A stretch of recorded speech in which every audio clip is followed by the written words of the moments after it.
Oh, no. Hey, what up, yo? Oh, I forgot to close the windows. shoot, my bad. We haven't been on the air in our basketball show in a minute. Let me close some of these windows. I forgot how bright it was.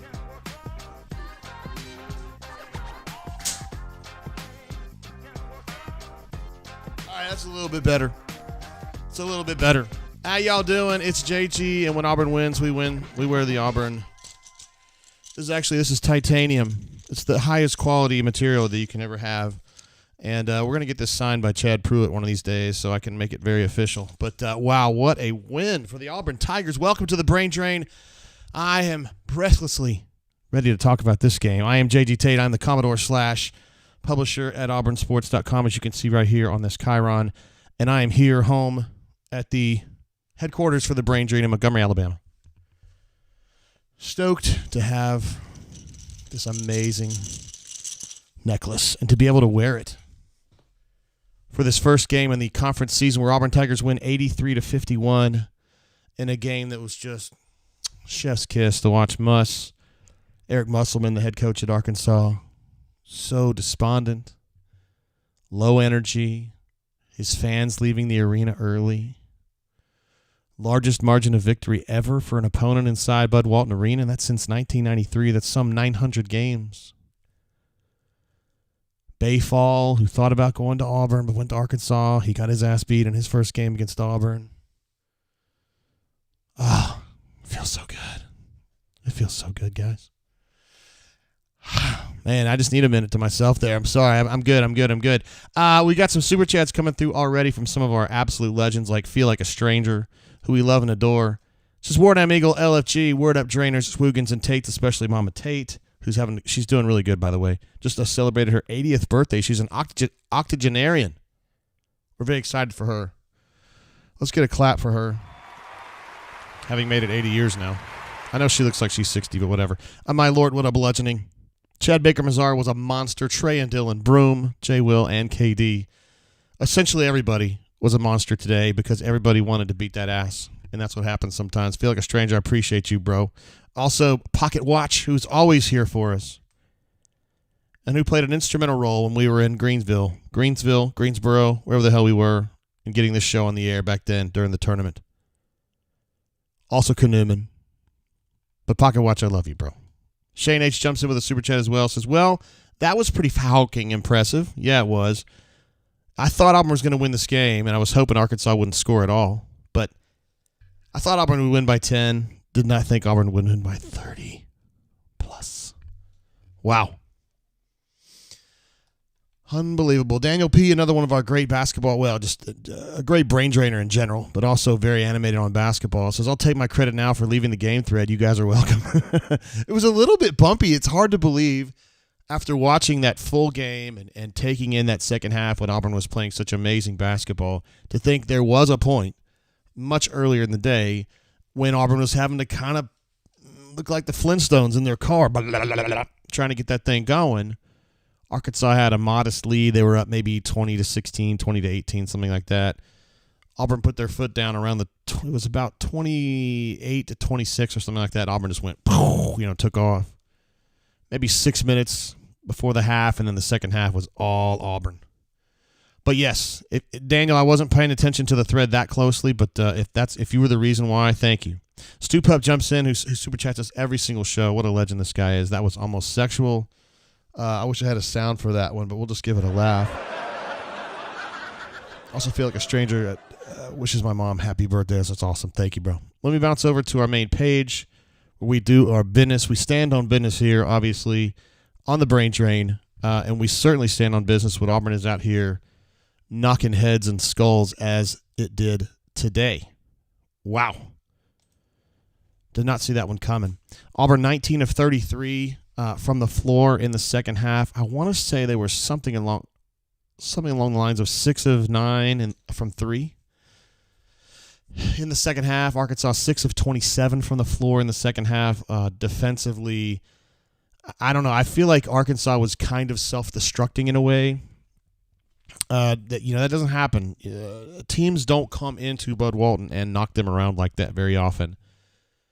And I think their head coach was kind of telling them, hey, this is a good Auburn team, but you guys are Arkansas.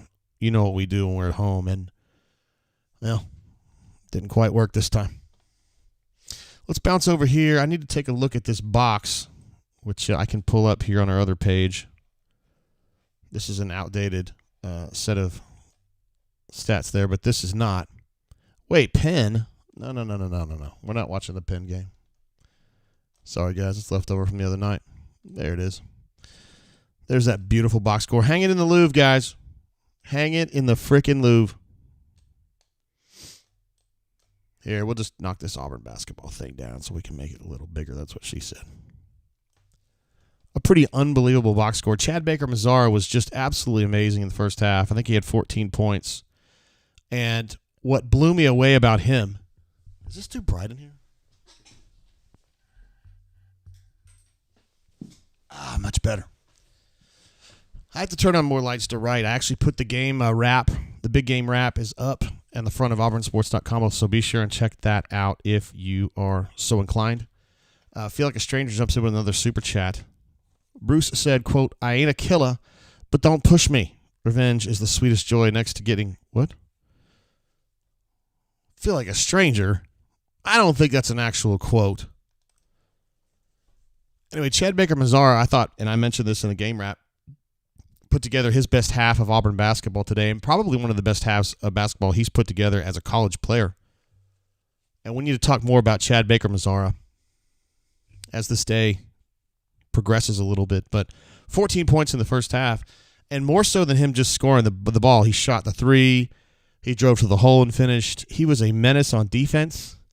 He is so long. He's freakishly long. He looks like a spider to me. He's like the Auburn version of Kerry Kittles. If he misses the team plane, you can fax him. He's so thin, but he is a fighter. He's a grinder.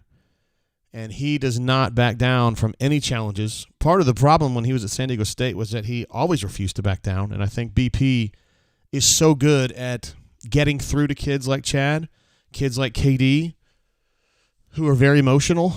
And I think BP he's a great way of just handling kids like that and getting them channeled, getting those emotions channeled into positive pursuits. Bryce Brown, back on the Final Four team, was similar to that, an emotional player that BP finally got through to.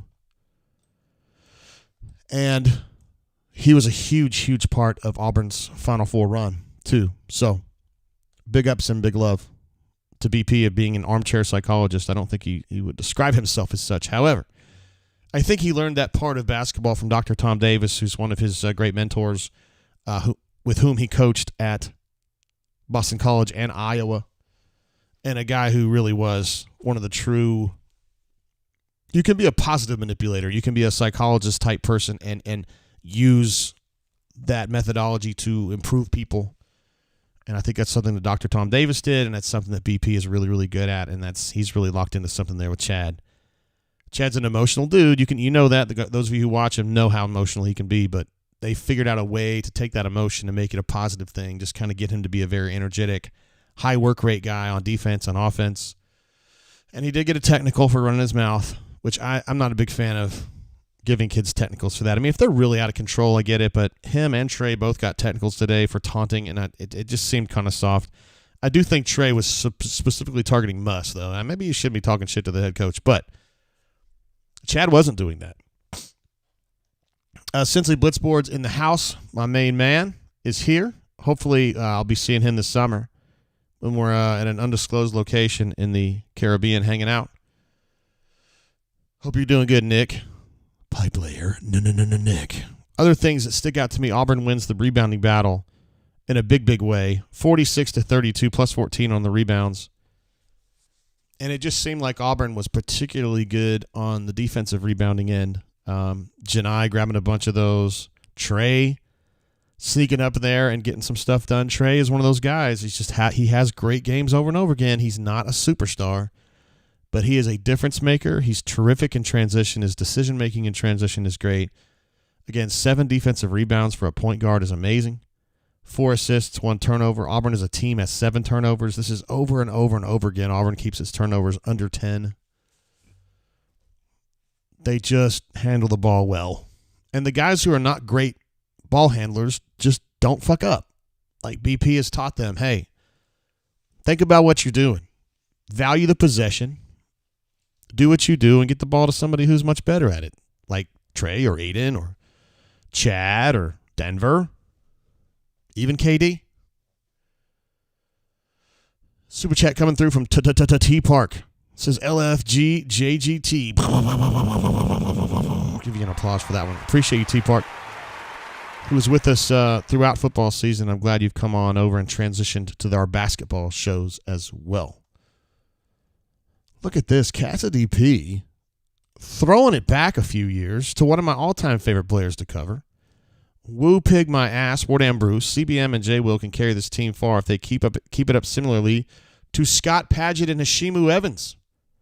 He just can't help the UK comps. P.S. Falk, Muscle Man. Yeah, Muscleman can. Mm-hmm. Yeah.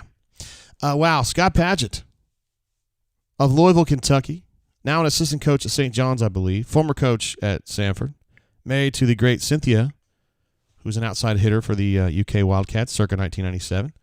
Hashimu, a transfer from Manhattan that played for UK's national championship team in 98 as well. Two guys that I talked to a bunch when I was a student at Kentucky, and both of them were very, very cool to me. Hashimu, probably a little more than Scott, but actually I have a picture of me interviewing Hashimu Evans after a win at Georgia in 1998. True story. Really, really like him. Thanks for that trip down memory lane, Cassidy DP. You're good for that, brother. Among other things. Sam H jumps in as well. Big win, JG, for this team and the fans. We got players. Appreciate you, Sam. Always here to support us here on the football and the basketball brain drains. Burner 51 in the house. What up, brother? He says, Warnham gang. Oh, yeah, that's what I'm talking about. Kanuman here as well. Patrick P. Thank goodness for Bruce and the boys. Tired of all the football rumor drama. God, it has been very dramatic, hasn't it? Let's bounce over to our main page. I feel more comfortable when I'm here. And we shall get... Oh, Jackson jumps in with a super chat as well. Says, JG, we back. Well, I would argue that Auburn hasn't ever been gone, but I know what you mean. You probably just mean back on the show. I'm sorry. You think Chad Baker-Mazar will ever start? What's the floor and ceiling with this team? Also thoughts on Arkansas practicing after the game. Isn't that amazing? Andy had a chance to kind of say, yeah, they're practicing here on the floor already. Well, which is cool. When you get your ass beat that bad, you probably ought to be doing some stuff, you know. Think about it, get the kids back in gear and get them ready for challenges ahead. I like the way that they have it set up. We talked about this a little bit on the bunker not too long ago about, hey, JG, Chad is provably a better player than Simo. Why don't you start him? And my answer to that would be, you know, Simo's been here a long time. Simo is a leader in the locker room, leader on the practice floor. I know that he's not an awesome player, but he practices really hard. And he's exactly the kind of kid you want. I used to cover a coach, I know a coach, I should say, who always said, you know, I always sign some good kids because you can't have 13 shitheads. And I'm not saying that Auburn has a bunch of shitheads on their roster. I'm just saying Simo is definitely one of the good kids. And you need kids like that. You reinforce them by, if they practice hard, play hard, do everything you ask of them, reward them by letting them start. So I'm completely fine with that. CBM played 21 minutes today, which is about his average. And the way that they distribute their roster, they have so much depth. They go 11 deep with, well, A.D. Scott would be the 12th guy, I guess. Lior's the 11th guy. He gets maybe, 6-7 minutes a game. They're super deep. And I think 21, 22, 23 minutes is plenty for CBM. So I don't think he's mad about not starting because he's getting his numbers and he's getting his opportunities to maximize his athletic potential. So I don't think he needs to start. The floor of this team, to me, Jackson, I'm going to go ahead and click off. Well, I'll just put it over here. The floor of this team is probably something in the neighborhood of 13 wins in the league here. 12. Well, we'll say 12. 12 wins would be the floor because you can never know who might get hurt. If Janai goes down, it makes it tough or whatever. Ceiling is an SEC championship. I mean, I think that they have such incredible depth, and they have a lot of dudes that I think can be major impact players on any given night. It's such an odd situation to have because teams like Kentucky would never be able to put together a roster like this because the kids don't stick around long enough. But he's got dudes like Janai in his second season, Simo in his fourth season, Jay Will in his fourth or fifth season. You've got quality depth. You've got some young dudes like Aiden, who's, phenomenal. I still consider Trey a young guy. CBM's an older guy, but he's new to the scene. You've just got this array. You've got a lot of everything. And when you've got all 11 guys healthy, Auburn's a real bitch to deal with, I think, for anybody. And their first conference game is they just absolutely went out there and embarrassed Arkansas. Let's be real about it. Absolutely embarrassing. SR71 Blackbird says, someone let me know when we get to football stuff. Let's give him a laugh for that one. Yeah, it's so much fun talking about football right now, isn't it? Still waiting on, I haven't gotten an update in the last hour, but Keontae Scott has not hit the portal yet. A lot of talk on Twitter, not at auburnsports.com, but a lot of talk on Twitter that Keontae was going to enter the portal. The deadline for entering the portal has passed. However, the deadline is actually for you to submit your paperwork to the school, and there sometimes can be a delay of up to 48 hours between when the paperwork comes in and the school actually puts you into the portal. It doesn't always happen, but it can happen that way. So, that's the story on that. Don Properdicken, who is one of our... Oh, hold on, Jackson. And then the ceiling with this team is, SEC Championship, something like a 2 seed in the NCAA tournament, and Final Four. That would be the ceiling. They've got the players, man. Don Properdicken coming to us from Maastricht, Holland, part of the great Properdicken family that was ruling Netherlands back in the 1600s. He just says, Drain. Oh, man. I love Holland. I love Ruud van Nistelrooy. I love Robin van Persie. Ruud Ullet. Good folks, man. Good folks. Virgil van Dijk. So many great Dutch, including you. Newman says 13 conference wins is a really high floor. It is. It is a high floor, and I think this ball club's very, very good. I love what they got. And Newman says, we got dudes. We kept talking about that, right? I think that was in relation to a question that I got from Chip many years ago. I said, BP's going to get dudes. And he's got some dudes right now. Brad says, wait, then why are so many people saying he's in the portal? So now I'm not the biggest Twitterer because I don't really like Twitter very much, but what I saw was with Dukes, who is like family to me, Philip Dukes from 24/7, said that it looked that way. He didn't say he was getting in the portal. He said something along the lines of is seriously considering or may be intending to or something like that. It left some room because he wasn't 100% sure, and maybe Keontae himself wasn't 100% sure. So we're just kind of keeping an eye out. I don't have any reason to believe that he has gone in, but we'll keep an eye out. Stupup says the SEC is so deep, 13 wins might be the thing. That is true. You look at a team like Georgia had a huge win today against Missouri, and Georgia used to suck, and they clearly don't suck anymore. So the bottom of the SEC, which was South Carolina just a year or two ago, they've gotten better. It's a good league.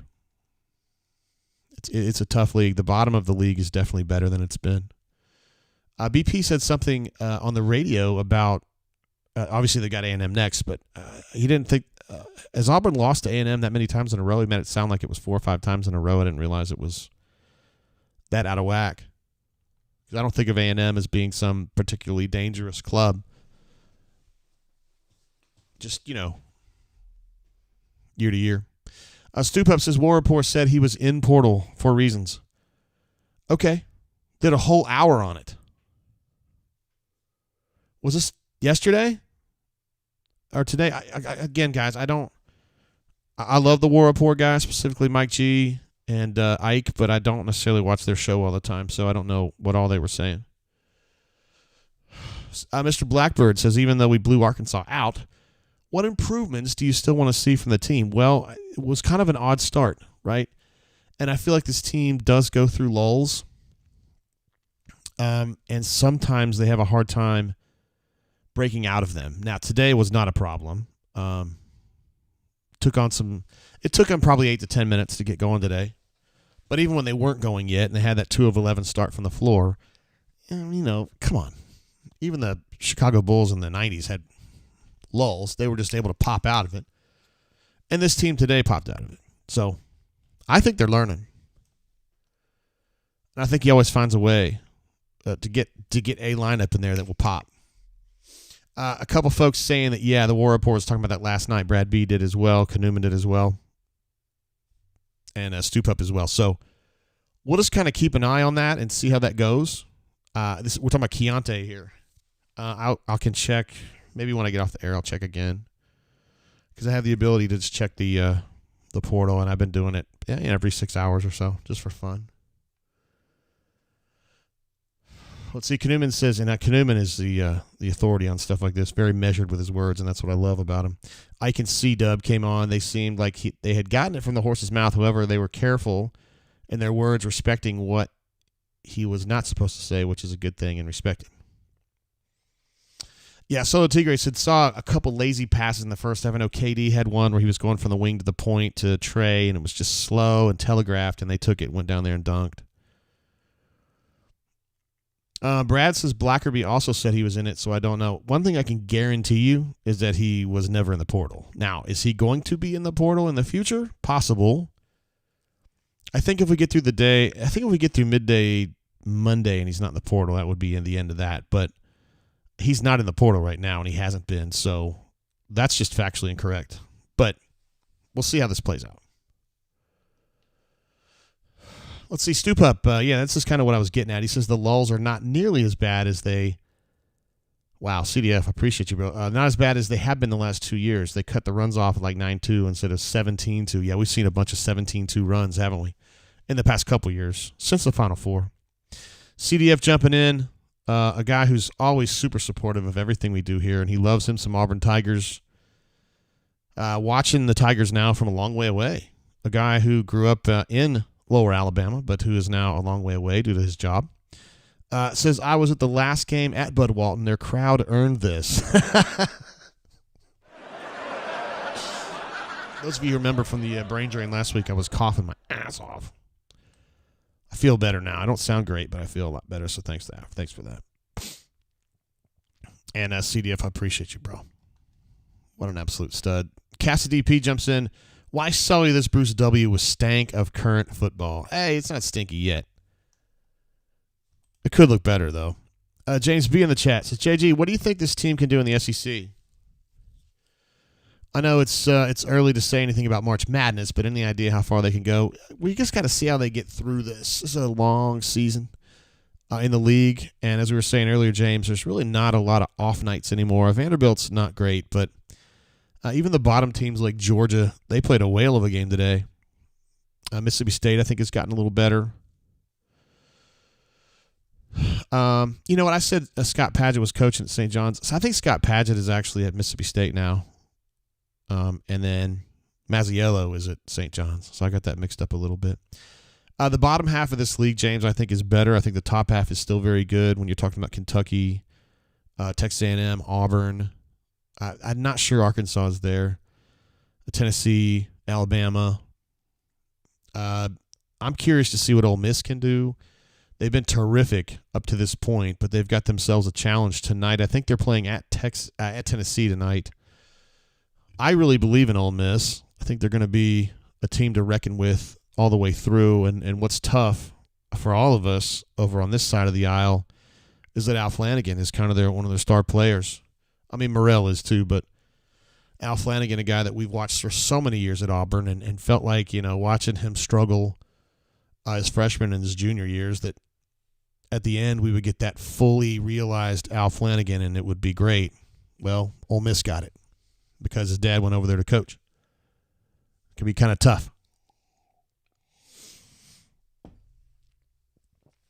I feel like a stranger said I thought Patino was at St. John's now. Yeah, that's what I mean. Patino is the head coach at St. John's, but Mazziello, who was also on the 98 UK National Championship team, which you guys don't care about, but I covered them, and who was very good to me, is now an assistant, again, with Patino at St. John's. He was an assistant for Patino at Louisville as well. But I think Scott Padgett is over there at Mississippi State now. Cassidy P reminds me, that Steve Mazziello was the OG human victory cigar. He was. One of my cohorts at the student newspaper back then referred to him in print as a super scrub, which was a regrettable choice of words. It's not something I would have said. I think he meant super sub, but he put super scrub, and it was not great. By the way, I'm wearing the Auburn necklace today. We wear them after all victories. It's like my version of Toomer's Corner papering, roll in the corner. This is titanium. Very expensive, guys. Actually, it might be partially gold, too. I don't know. Let's see. Ravin says, who's eating barbecue tonight? My man. This would be a great night to do it. I'm going to put CDS back up here. What a stud. Thank you for the support. We got D Lucky in the chat as well. Love having D Lucky here. I feel like a stranger says Auburn is up to number 5 in the Ken Palm. Let's take a look at that. I still am struggling to share my screen with you guys, but I am able to screenshot stuff for you guys.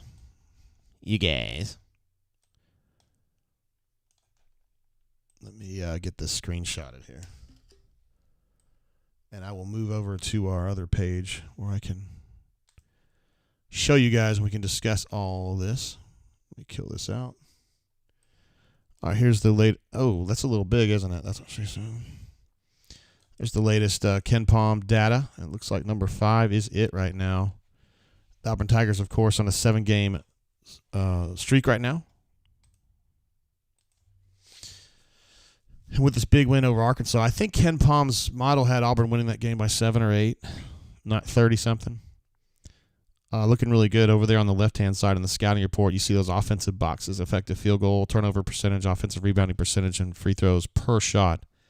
All solidly in the green. All in the solidly top 65 out of 360, I think. And so offensively, you can see this team is very, very dirty. Their defensive efficiency is up now to number 6 in the country, which is, I think they came into this game 13-ish. So. But I think Bo was great. CDF said he was at the game the last time.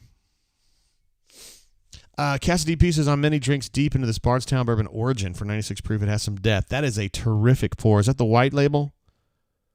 Because I've seen an Origin that's white and an Origin that has a black label too. So, yeah, both of those are good. I've been really happy with that. And it doesn't cost a ton either. I'm drinking this Nulu with the Tawny Port. And I just grabbed it because it had Arkansas colors on the top, and I thought that would be a good one to drink. This is not one that I would drink a whole lot of. My wife loves these wine finishes. Not sure how I feel about it. But if it has Arkansas colors on the top, I'll drink it today. Going back to these stats over here on the left, really the only areas here that are in the red, which would be concerning, not orange, but the red, is free throws per shot on defense, which means they foul a little too much. Now, BP doesn't necessarily care as much from a personnel standpoint because he has the depth to deal with a lot of fouls. But they're giving up a lot of free throws in general. Not today, but in general they have.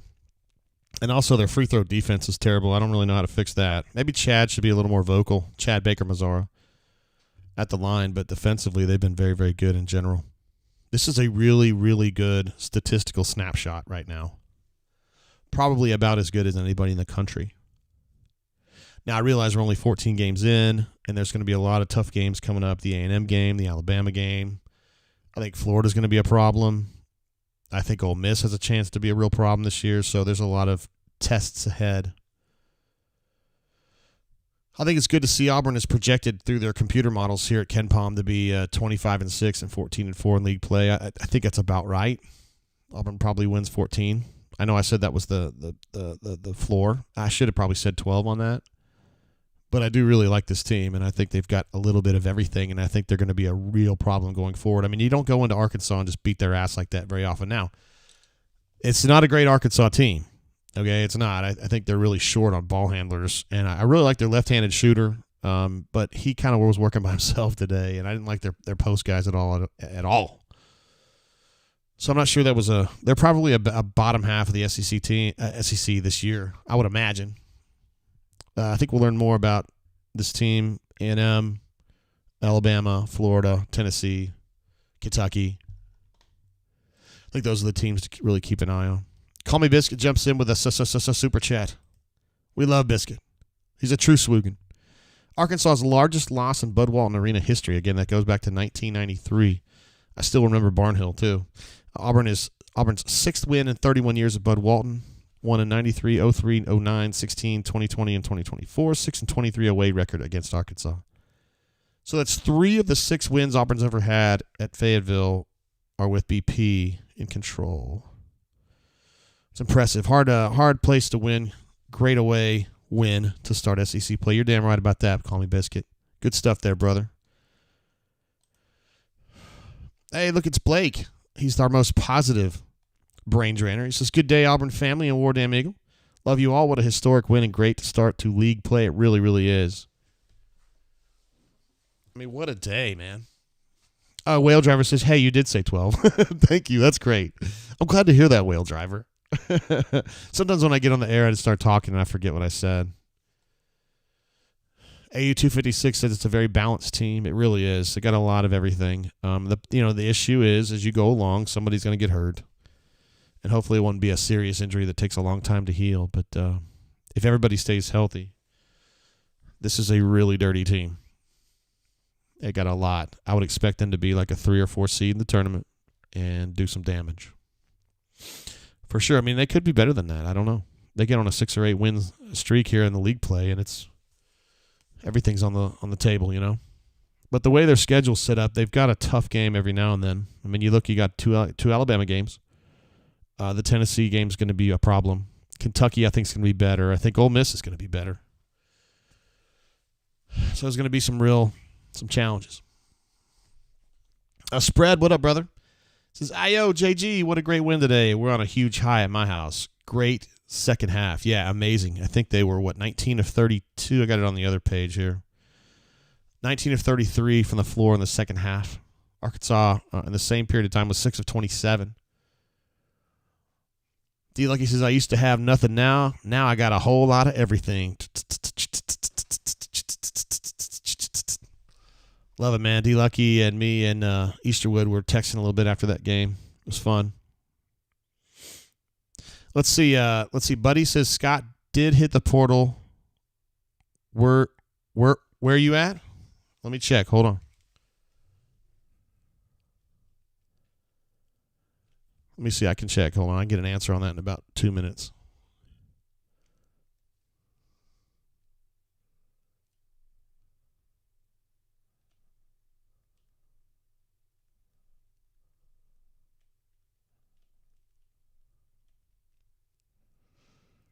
All right, I'll check again. I'll get an answer here in just a sec. Bo was great. Says Auburn, me. I have said that Auburn has replaced Kentucky as the basketball blue blood of the SEC. It's going to take a little while for Auburn to eclipse Kentucky with the tradition that Kentucky's had, the longevity that Kentucky's had. But here in the last 10 years, Auburn pretty much holds the D to Kentucky basketball. I'll be real about it. Auburn's had a bunch of really, really important wins over Kentucky, and none bigger than the East. That East region final. That broke them for a while.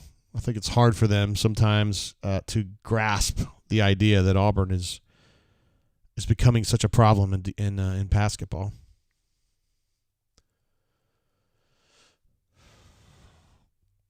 Let's see. Kanuman asked how his birthday was. Bo was great. Apparently just had a birthday. Glad to hear that, brother. And anything else? Let's see. Cassidy P. Following up on something from earlier about the Bardstown Bourbon Company bourbon he was enjoying. He is indeed drinking that white label. It's one of the great, at this point, because it's kind of new on the scene, really, it's one of the great value plays, I think, in bourbon, if you can find it. Now, our friends in Georgia have an easier time finding it than our friends here in Alabama. And if you're in Florida or Tennessee, you probably even have a better chance to find it. But it's that white label Bardstown Bourbon Company Origin series, usually in 90 proof-ish, 95 proof. It tastes really good for what it is. Still haven't got an answer on Keontae yet. But he usually answers me really quick. Let's just checking in with the guys. Looks like Stoltze's going to write a column. Patrick P. says, any truth to the rumor that Chad Baker talks trash in Spanish? I think he is bilingual like that, and I think sometimes I have heard him do it before. Only in practice, though, because I haven't been to the games, but that's good stuff. Also, Corey Williams and Chad Pruitt get credit for the scouting report today. They were the guys that put that one together. And Corey, of course, the new assistant this year who replaced Wes Flanagan, who went to Ole Miss. Corey came over from, I think he was at Texas Tech most recently, but was at Arkansas. They're coaching from us a few years ago. And Corey and I have something in common. He was at Oklahoma State as a point guard when I was in high school in Tulsa, just about, 60 miles from Oklahoma State. And I loved Oklahoma State back at the time. Yeah. Let's see, D-Lucky says, not a lot to complain about with this ball club. I do think Holloway needs to drive more. He was giving half-assed effort and then settling for deep threes. I feel like that's kind of something that he's been doing, right? He's kind of a spot-up shooter from deep, like a Reggie Sharp type. And, yeah, I think it would be better to see him driving. Although, to be fair, I think that Trey's a better driver. And maybe they have kind of a division of labor on that where, hey, we'll let Trey drive and then you shoot threes. And I also think that Trey's super aggressive. Aiden has better vision and is more controlled. Although Trey, he used to be really out of control last year. He's made a lot of refinements to that part of his game. So, that's a really great 1-2 at the point guard spot.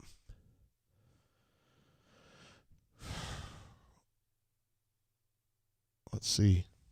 Still waiting on that answer, yo.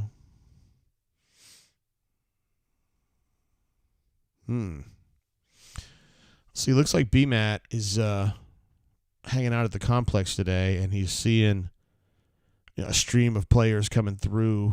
Well, not a stream, but a few players coming through portal targets. I think he's writing about this on the bunker, but I think Auburn's going to pick up some portal guys here pretty quickly. Patrick P says, is this the best-looking team Bruce has had since 2019? I would think so, yeah. I did like the 2020 team that got cut off due to the COVID pandemic. I thought that team was coming together well. I think that Samir was playing his best basketball, and I really miss Samir. He was such a fun player to watch. I'm not sure we'll ever see one like him again. Unlike so many of these kids who grew up playing AAU ball, Samir grew up playing in the playgrounds, and his game was not adapted due to input from coaches. His game was adapted to getting his ass beat on the playgrounds and finding ways to adapt to the way people were messing him up. And so he did a lot of things backward. He really would. He would go wrong-footed on drives to the hole, when he's going to finish, and he would finish with the wrong hand, and he would defend himself in ways that most players don't. And he just had a very unique, to me anyway, a unique way of playing the game, and I miss it so much. Poppy Clan in the house. What a man. Says, yo, JG. Reggie Sharp reference. What a boss. Love Reggie Sharp. One of my favorites. And he hit a few. And he had a real deep one against Alabama one year from the Tiger Eyes. I tried to recreate it with Reggie there, and I didn't do it. Not really a long-range shooter, per se. Still haven't got an answer on the portal yet. I'll let you guys know when I do. Let's see. Spread says, yeah, the only thing annoying is that slow one-handed layup. Not sure how he ever misses it. It's so slow. Talking about Aiden. Yeah, he comes in high, or he'll change the elevation, but a lot of times he kind of starts high on that. I know what you're talking about. A couple really funny buckets in this game today. I'm trying to think. Jalen had one where he took the ball at the arc, and they were literally just off of him completely, which I found odd because he's a good three-point shooter. Took about 3 dribbles and just jammed it. And Arkansas was like, well, okay. Let's just move on. I was like, that's way too easy, guys. Also, there's a play that I mentioned in the big game wrap, which was a defensive play by Dylan, where number 11 was trying to get him up in the air by he got him back down to the bucket. He's about 3 feet out or 4 feet out, and he was doing that left, right, trying to get Cardwell to commit. Cardwell knew what was going on, so he backed away, which is the right thing to do. And then when the guy realized he wasn't touching him anymore, he kind of turned around to shoot, put the ball up, and then Cardwell swatted it and grabbed it. It was a brilliant defensive play, and it's one that Dylan would never have even dreamed of trying to do 2 years ago. But he's really improved as a player, and it's great to see him do that because he's such a likable kid. You guys know that. How incredibly positive and friendly he is. Just to see him become, in his role, he's a backup center and he gives you good minutes. He's never going to be Janai, but he's good. He's got a place on this team. He can definitely help. Let's see, Cassidy pieces. There will be games when we have someone show zone. Yeah, some people have tried that and dare to shoot threes. That game we needed good J-Will to make those high post shots and passes from double teams. I'm looking forward to seeing how we handle it. When they get a zone look, the best thing for them, as you mentioned, is Jalen at the free throw line. Jalen obviously likes shooting from that distance or further out. He's also a great passer. He has good vision. He can see things happening in his periphery that other guys don't see. And I think he's the perfect guy to just jam a 2-3 from the free throw line. So we'll see what happens. When it's not him, you got to change it up a little bit. I think Janai's pretty good at that job. I think Chad could be pretty good at that job if he would just calm down a little bit. They haven't really asked him to do it.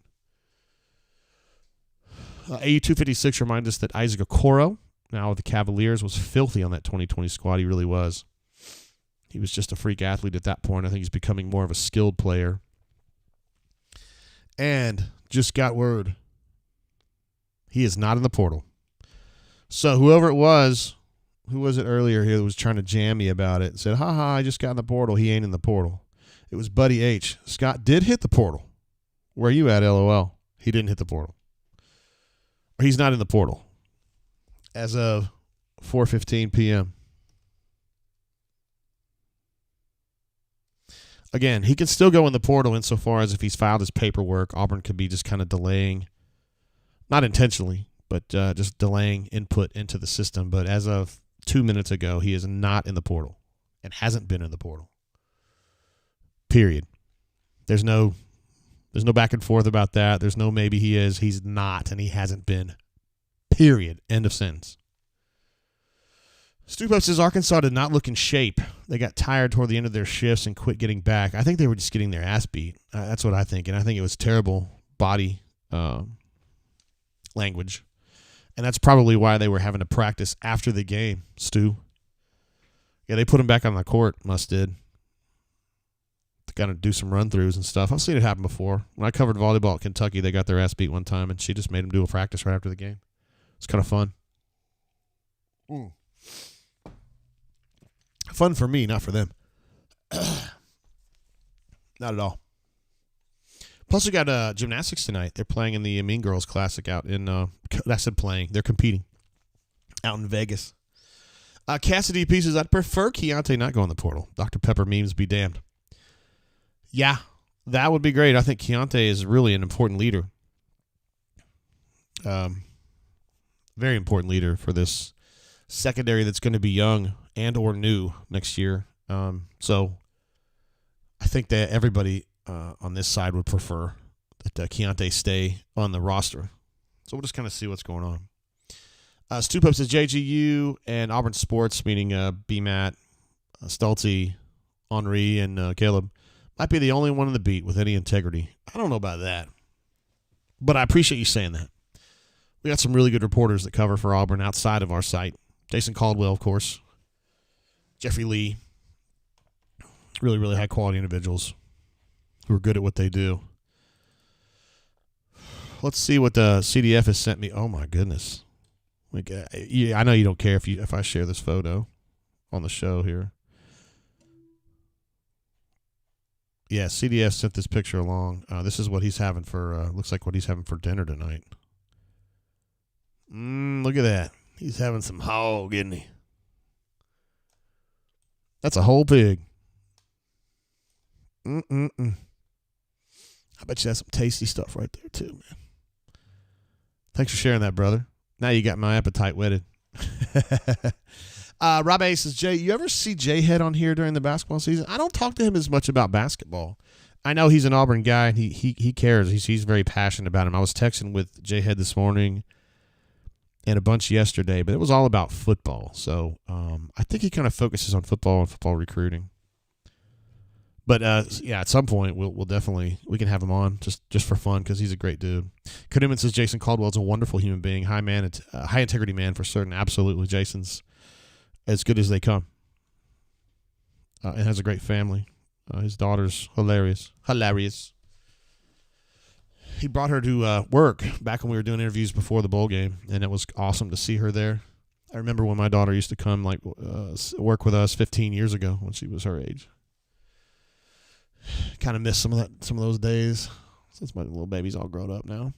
E256, is anything new on the portal quarterback front now that the Liberty quarterback withdrew his name, Baby Tua?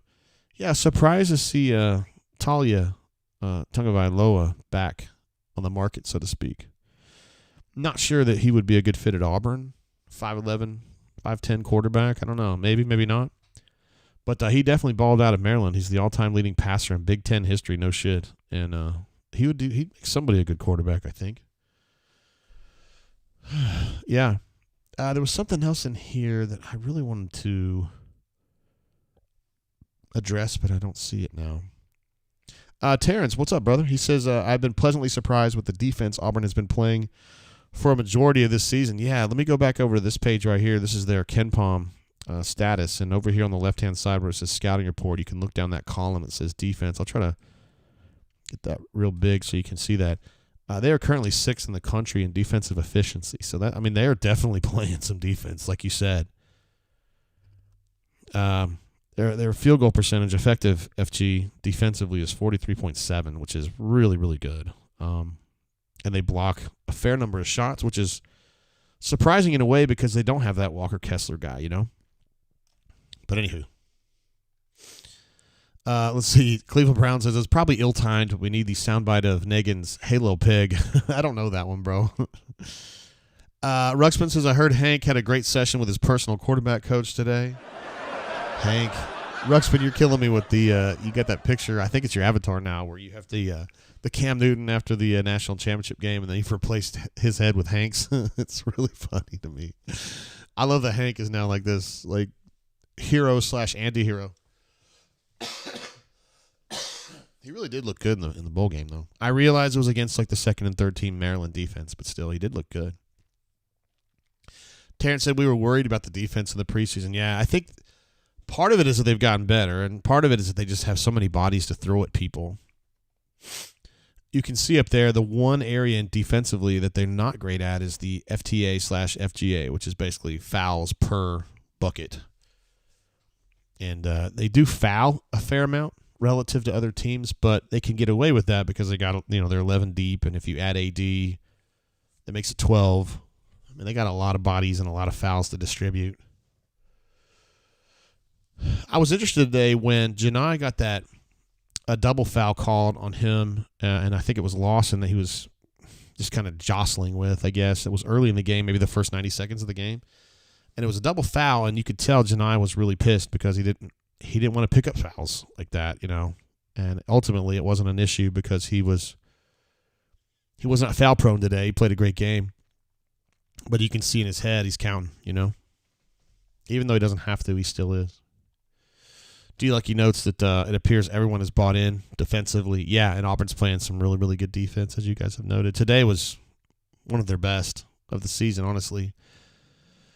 And Patrick P. thinks Hank Brown could be a dark horse Heisman contender. I love it. Yeah, here we go. I'm Chris Hansen with Dateline NBC. You sound a little creepy with that one. Hank Brown's thrown like 10 passes in his career. Terrence says, do we have any plans on how we will replace Broom and Williams next year? My guess is that they're gonna sign one center out of high school, and then they're gonna portal their way into the rest. And the way that they've been decent in the portal, honestly. I mean, they got Denver this year, they got Chad this year. AD is like their 12th guy, but those were two guys they had to have from the portal, and they brought them some shooting panache. Aiden's probably their best shooter at this point, long range. And he's a high school guy, but I forget his name. I'm not great with names, but the left-handed kid they got, Todd Pettiford. I don't really think of him as a great long-range shooter, but he's going to be a real problem next year. But that doesn't help you at 4. You're right. I know you were getting away from the 4 thing or the 5 thing, but Let's see. D-Lucky says, Terrence, that kid from Chattanooga looked good to me. Rexman says, thank you for the support, Canoe and Patrick, of course. It's always a supportive group of folks here. Super chat coming through from Cassidy P. Let me go over to the main page for that one, my G, because I got room for it. He says, Bruce has unknowns mostly in the top 15 offensive defensive metrics. If we are there at the end of conference play, I'm booking travel to Phoenix. Phoenix City, you mean, right? I don't know about unknowns. I don't think that's fair. I think in Ken Palm, they have currently, and there's a long way to go, I think they have Janai as the 6th best player in the country, or has the 6th best resume for college basketball MVP right now, and that could change, but he ain't a nobody. I mean, I understand what you're saying, but at the same time, I think knowledgeable basketball people know who Janai Broom is, and people like that know who Aiden Holloway is, for sure. Now, Trey is a little bit of a dust heap, scrap heap kind of guy. I mean, more of a football player probably in high school, but BP saw something, you know. James says, did you get a chance to watch Walker today? I just watched that first drive, and he had that super long throw to the Georgia commit for the touchdown. I thought it was a brilliant throw and a brilliant catch. He looked good. I'm skeptical about him as someone who can contribute early, but I'm not skeptical about him in general. I think he's going to be a good, person to have here. He's not a shithead, and I think he's got some arm talent for sure. But no, I was doing basketball and getting ready for the show earlier today when he was playing. Let's see, Stu Pup says Auburn is on the trapezoid of excellence with their combo of offensive and defensive matrices. Excellent use of the word matrices, by the way. Canoeman reminds everyone to smash that like button. Thank you, sir. We only have 28 likes and 1 thumbs down. Whoever gave us that thumbs down, hope you step on a Lego tonight. I don't mean it in a bad way. I hope that ultimately it doesn't injure you. I just want it to hurt for a little bit. It's mean. It's mean-spirited. All right, so coming up, Texas A&M. I don't know what they're doing today. I can take a look here and see.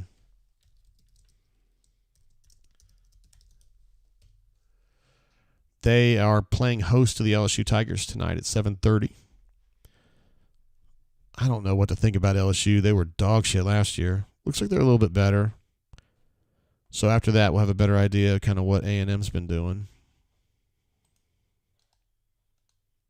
No, you don't. Let me see what A&M has been doing on their Ken Palm. Looks like they haven't played a very hard schedule. They did beat Ohio State. Did beat Iowa State, who's pretty good this year. They lost to Houston by 4. That's a quality loss. And they beat 2 nobodies coming in to this game against LSU. So they look like they're pretty good. They might be like an Ole Miss type situation where, they beat up on a bunch of nobodies early on and you don't really know if they're great or not. We'll see, man. Buzz Williams he's pretty damn good. He's one of those coaches that people don't talk about very much, but he's good. Let's see. Terrence asks, is Barbie still an assistant at UK? No, he's the coach at like Eastern Michigan or somewhere like that, somewhere where he can golf a lot. It's important to him, Terrence. He's very intentional on the golf course. Let's see, Chris says, get Texas A&M, meaning win that game, and we can start 4-0 going into the Ole Miss game. Yeah, you'd think LSU's winnable for sure, and then at Vanderbilt, you'd think it'd be winnable too. So, yeah, that Ole Miss game. We're going to learn a little bit, We're going to learn a little bit about Ole Miss here in the next 2 weeks. They're undefeated right now, 13-0. But they really haven't played anybody of note. Memphis has been their best game, their best team that they've played, and they won that by 3 at home. But they won it. But listen to these other teams they played. I mean, Alabama State, Eastern Washington, Detroit, Sam Houston State, Temple, Mount St. Mary's, not the good St. Mary's, Cal, Troy, Southern Miss, Bryant. You get the idea. So they've got they're playing at Tennessee tonight, which I'm pretty sure I know how that's going to go. And then they got Florida at home, which I'm pretty sure I know how that's going to go. And I don't know, man. It's going to get a little bumpy for them. But I still think they're a better ball club than they were last year. And I can't help but pull for my man, Al Flanagan. He's just a good dude. He and his dad, Wes, are just good folks. And I feel like they get vilified a little bit because they left and they've gone over to Ole Miss. But, Wes is doing what he thinks is best for him. And I think at the end of the day, he felt more comfortable with Chris Beard. He looked at Chris Beard, and he didn't tell me this, but I think he looks at Chris Beard as the one guy that's really, really shown true belief in him through the years. Not that he didn't think Bruce. Yeah, I just think he thought that Chris fought harder for him. And that's just how it goes. I think, to me, this is just my opinion. I think it comes down to how you interpret BP. I don't know. He has kind of an interesting delivery that not everybody understands what he's trying to say. Pigpen says, Arkansas fan here. Got to give Auburn props. Today was y'all's day for sure. Yeah, it really was. It really was. Thanks for coming in, Pigpen. Arkansas is, for me, it's tough to pull for Arkansas because I grew up a UK guy, graduated from UK in the 90s, and, back in those days, we hated Arkansas, programmed to hate Arkansas, but they were damn good. Still hated them, though. And then now Muss, he's kind of I think Muss is probably a great coach when he's your coach. But people who he's coaching against and recruiting against, he's a real pain in the ass. Taking his shirt off and doing all that. But, hey, anyway.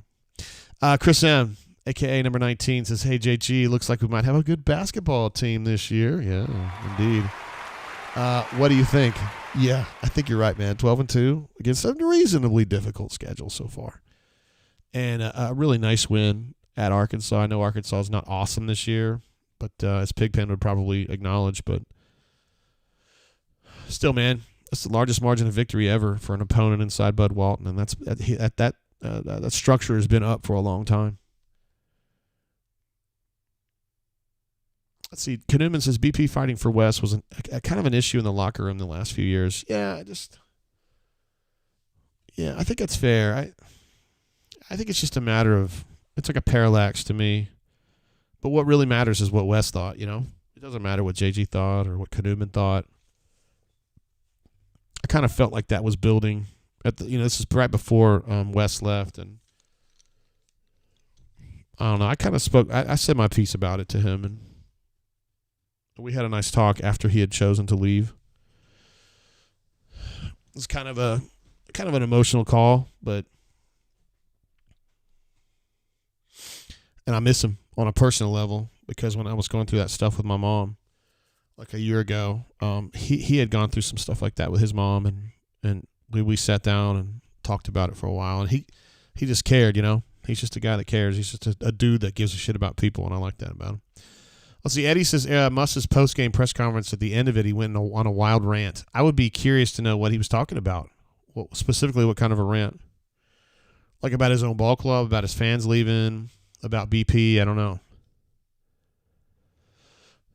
He seems like the kind of guy that kind of goes on rants a lot. So, Patrick P., how dare you? He says, what do you think about the possibility of Harbaugh becoming the Raiders head coach? No way, man. AP is going to be our coach next year. I'm really stoked about it, too. Antonio Pierce has been our interim. He's probably been there for 8 or 9 games now. He's got the team playing a whole different brand of football, and they're tough. Not going to make it to the playoffs this year, but I blame that doofus we had before, more so than AP. So, no, thumbs way down. I think he ends up with the Chargers. Yeah, I think he ends up with the Chargers. And then that means that Christian Clemente, who recently switched from being a Titans fan to a Chargers fan, I mean, seriously, is now going to have to deal with Harbaugh. I wonder if he would change again. Oh, man. Cassidy Pieces Muss equals Napoleon without the medals. Oh, no. Come on, man. We got Pigpen in here. We're trying to be nice. Terrence says an ass kicking can cause people to go on rants. That is true. Kanuman says, I really like Wes a lot. Really great man that loves Auburn. For whatever reason, the Wes-Al dynamic and how certain things were dealt with caused an issue with the team. I think it's probably fair to say. For me, it was more about Wes and just kind of always wanting the best for him, Just because he's one of those coaches I've come across, it just is very intentional with the way he talks to anybody, and I like that about him. Although Auburn's got other coaches that are great. I mean, Coach Borders is awesome. Y'all gonna know how I feel about Coach Pruitt. Mike Burgermaster's a stud. I get along with all of them, really. Probably spent more time with Chad and Ian than anybody else. now that Wes is gone. And I've hung out with Corey some too. He's a really good dude as well. I just don't know him as well. But Knuman, your point is a good one, that the team chemistry, regardless of what was going on before, is really good now, obviously. And they're playing some of the best ball we've seen from them in a long time. I probably have to go back to the, 2020 season. They had some big wins that year before the COVID stuff hit. They were playing some good basketball. But this run that they've had in the last 6 or 7 games has been as good as anything that you saw from the 19 team, honestly. And we always like to look back on that 19 team with glowing eyes, but they had a lot of issues prior to that late run. I mean, they got absolutely annihilated in Rupp Arena in late February, that team did. So, Cassidy Pieces Burgo is sneaky important to the whole enterprise. That dude is beyond good. He is so hard to quantify because, he's not recruiting, out. He's not out recruiting, and he's not coaching per se, but he is in charge of so much important stuff. He's a very bright individual, and he understands strategy like you wouldn't believe. Patrick Pieces Musselman just said his team stinks and has to get better to compete in the SEC. Nothing Auburn related. That's good. And I also think that he's right on the money. We'll give a laugh to that one. Yeah, I think he's right on the money with that one. All right, what else we got to talk about here? We have discussed, by the way, for those of you who are tuning in late or whatever, I did check in the portal. Keontae Scott is not in the portal yet. And the deadline was a while ago now, but that period of time between his paperwork deadline and when he would show up in the actual portal is starting to widen a little bit. I think it's been probably 36 hours now. So there's a decent shot here that he's just not going to go in the portal. And all this skepticism or talking about it, worrying about it was all for naught. Now there's another window that's going to pop after spring ball. And so if he is dissatisfied and those problems are magnified over the course of the next 2 or 3 months, then he's going to have an opportunity to slide back out. So, it is what it is. Terrence says, what's the plan for next week in terms of brain draining? So that A&M game is going to be late in the middle of the week, which is not something that I'm inclined to do a show for because that means we would go on the air at like 11 o'clock Eastern. So it's probably going to have to be that LSU game next weekend. We may go back to doing the Bourbon show. Actually, it pitched to Courtney a show where we would do some Bourbon talk and some basketball talk because it's basketball season and stuff. And I think Courtney can speak intelligently about basketball. She grew up in Louisville, a Louisville fan, but she says she's a UK person. Well, she's an Auburn person now, but she didn't end up hating Kentucky after a while. She had to help pay for when I went there. So, to be fair. So I think we could pull that off, like a basketball / bourbon blend. So Cassidy P, I was thinking we could kind of blend those two things together as a blend. It is as in its title, right? It's a bourbon basketball blend. The three Bs. I don't think we've done a show since two-a-days. It just got to be too much for me. So maybe we'll try to do one of those this week. I don't know. We'll see. I'll run that by administrative assistant, and I'll definitely communicate to you guys very clearly when we're going to do that. I know we got some folks in this show right here who like watching the bourbon blend, and see what we can do on that. Yes, Knuman says, I see what you did there. Yes, we're blending. But yeah, let's see what else we got to talk about. Other SEC scores of note from today. I know Georgia beat Missouri. Alabama just finished off a 3-point win, looks like, at Vanderbilt, which surprises me a little bit. Georgia beat Missouri by 7, it looks like. Kentucky edges Florida by 2 points, 87-85. That's at Florida, by the way. South Carolina beat State at home. So that's what you've got so far.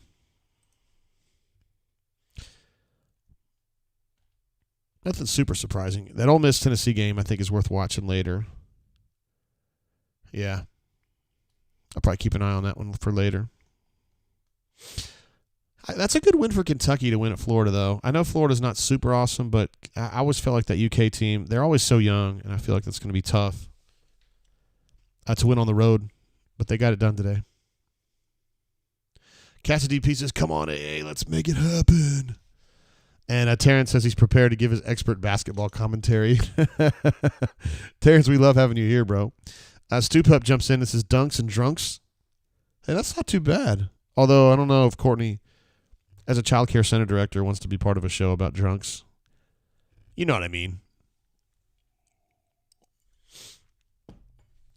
But it is a clever name, and I like that. Also, Kanuman jumps in and says the blended brain.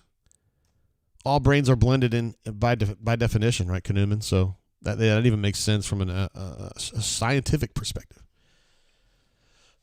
A Taxman just says, didn't know this was happening today. Taxman, bro, you know we were going to be on the air, right? You know, midday basketball game, hell yeah. Conference game, I should say. Especially one where the Auburn Tigers laid the wood, so to speak, onto the Hogs ahead. It happens sometimes. Every time you go out there to compete, you better be ready. Or you could get knocked around, which is what happened today. Well, I don't know, guys. What else we got here? Go back over here. If there's any more nuggets I'm missing on this Ken Palm situation, I wonder if we can get some of that. See if we get some of that data from Synergy. Oh, I'm getting all kinds of weird.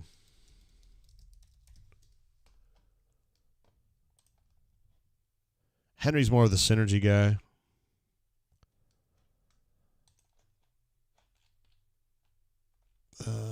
Just takes a second here, guys. I got to learn how to share my screen. I got to get better at that. Uh-oh. Man, I think I changed this. Oh, no, there we go.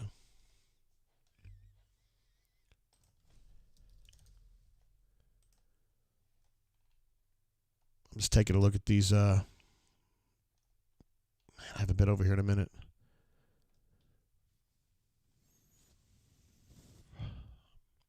Sorry, guys. I'm trying to look at this. When I go to Synergy Sports, there's so much data on here. It's hard for me to grasp it. It's crazy to me. What is the? Oh, here we go. Play types. Yeah, here. This is the stuff we want to look at right here.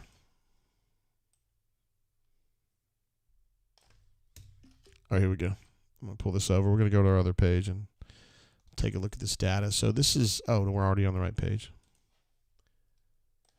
This is the Synergy Sports data. So these, they take every single game that Auburn plays, and they break it down by, yeah, Synergy is really intense, Pocket Watch. It's almost too intense for me, but Henry gets in there and does like database shit with it. But essentially, Synergy breaks down every team into these basic plays that you can run, okay?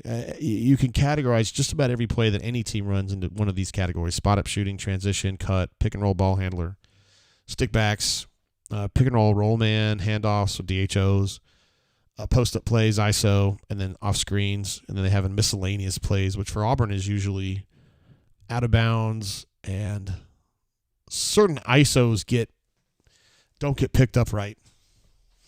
I don't know. It's tough to quantify everything, but the good news here is that when you look on that far right, it says PPP rating. That's points per possession, and you can kind of see where they fall in a national perspective. It's all rated very good, except for stickbacks. At least very good, I should say. Spot-up shooting has been good, much better than it was last year. Transition's been good, and today was particularly good. I thought it was very efficient. The cutters have been good, mostly because Jalen's really good at that. Chad Baker's good at that. Denver's good at that. Pick-and-roll ball handler, because you have much better point guard play this year, you can do that. Pick-and-roll roll man is something that Auburn used to be good at when they had Anthony McLemore, who could kind of pull out from a screen and then hit a J or a three. They don't really have anybody like that right now. So that's a machination that they used to feature a lot, and they don't as much anymore. It doesn't matter that they're bad at it because they don't run very much of it. But you can see very, very good in these major play types. They're playing to their strengths. And that's something that BP and Steven and Virgo are going to push, you know. They play smart basketball. They lean into their strengths. By the way, I did see Mobile Alum on here. I've lost sight of your message, but oh, there it is. Hey, JG, are you feeling good and satisfied? Hell yeah, I am. That was a hell of a game today, huh? And I'm also happy to not be as sick as I used to be. Whale Driver says, what are the chances Walker White starts at QB next year? Low, I would say, very low. I'd like to avoid that if possible, but isn't there a chance he's our best option? I consider that very unlikely. Like very, very unlikely, like under 5% chance. But, I mean, anything's possible. He could come over here and be a revelation, I guess. But based on the data from his senior season in high school, I think he's going to need some time to acclimate. So that's kind of what I'm seeing, Whale Driver. I don't expect him to come in and be a huge star right away. I think he's going to have to grind. I think he's going to play behind Peyton or somebody else if they bring in somebody else. The problem is if they bring in somebody else, like let's say Caden Salter had come over, I think then Peyton leaves. So you're playing a shell game here no matter what. Let's see, Janice says, have I missed something? Is the Tanner Bailey thing for sure? I don't know anything about that. I don't know. That's definitely not for sure. BMAT is up at the complex today, so he's kind of the one keeping an eye out for things like that. But no, I don't think that's for sure. I feel like we would hear. I would know more about that if it was about to go down. Let's see. Tim Toolman excuse me. There is no bet. Oh, you guys are talking about queso? There's no better queso than El Rey's. That's my sneaky Mexican spot. Down in Montgomery. Now he thinks he's getting El Rey's mixed up with Tipico de Mexico. El Rey's steak burrito is solid. Tipico de Mexico is like the most mid place. That's really close to my house. El Rey's has a great queso dip, in my opinion. And I would encourage anybody who's not from Montgomery to stop by there and eat just once because the food is really good. I personally get the cheese quesadilla there, which sounds kind of lame, but it's not. You can get some shrimp in that bad boy, and it's good. We came to get down. So get off your seat and jump around. Let's see. Oh, Cassidy P jumped in with a super chat. Barrels and Buckets podcast, your home for all things Auburn hardwood and bourbon related, brought to you by Beam Suntory. I love it. You've also got a marketing vertical in there, built in. I love it. That's thinking right there. That's thinking. I love it. Terrence says we are not three-point snipers, but our offense is more diversified this year. That's absolutely true. Last year it looked like every three we shot was shot with their non-dominant hand. Yeah, they didn't have it. But Trey came on last year really as kind of a three-point shooter, and he's been good this year. Aiden's been good. Chad's been pretty good. And Denver's been pretty good. So they've added some shooters for sure.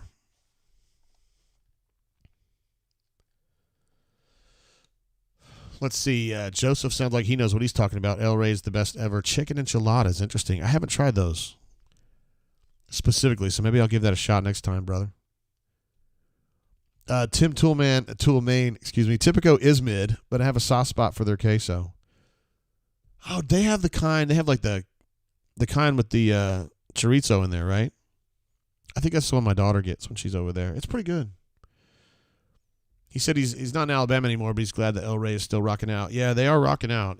Now, when you go down there, you better be ready to wait a little while, because ain't nothing fast about it down there. But it's a good vibe. You got to go down there to chill. You know what I mean? And then maybe if it's late night, you can slide over there to Dino's. See if things can get a little milfy for you. I'm a fan. Digital Tiger's not a fan of Peyton though. Says he can leave. IMO. I know, man. Peyton's a tough one, dude. Talking about Peyton Thorne, the quarterback for Auburn. Very, very up and down. He has some very good games, and he has a lot of mid games, and he has some real stinkers, and we thought that his Maryland game was particularly bad.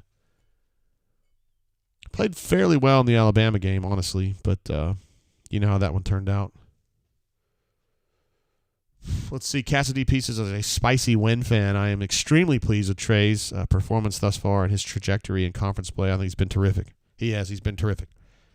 Him and Aiden have been better than I thought they would be, and I was even pretty bullish on Trey, and he's been better than even I thought. Mobile alum jumping in. How many wins do you see us getting in SEC play? Do we win the conference? We need an LA drain, Lower Alabama, during basketball season. Mobile alum, I think we're gonna reconvene down on the beach at some point. Been talking with Chip about it. I don't think it's gonna be during basketball season though. But I bet you we could find a way to do a show, not a drain, but like a podcast down there at Voodoo. So that'd be cool. And I know if we're going to be down there in Orange Beach or whatever, I know you're going to come over and hang out and throw down, as is customary for all of us. Matthew R. says, thank you for the super chat, Gal.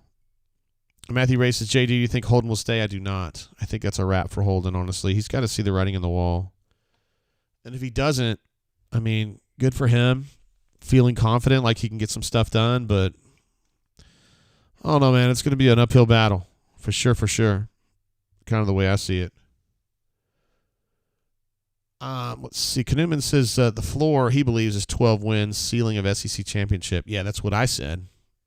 So if that's what you're saying, I agree with you. If you're saying that's what I said, then that's a perfect representation of what I said. Either way, that's a W from my perspective.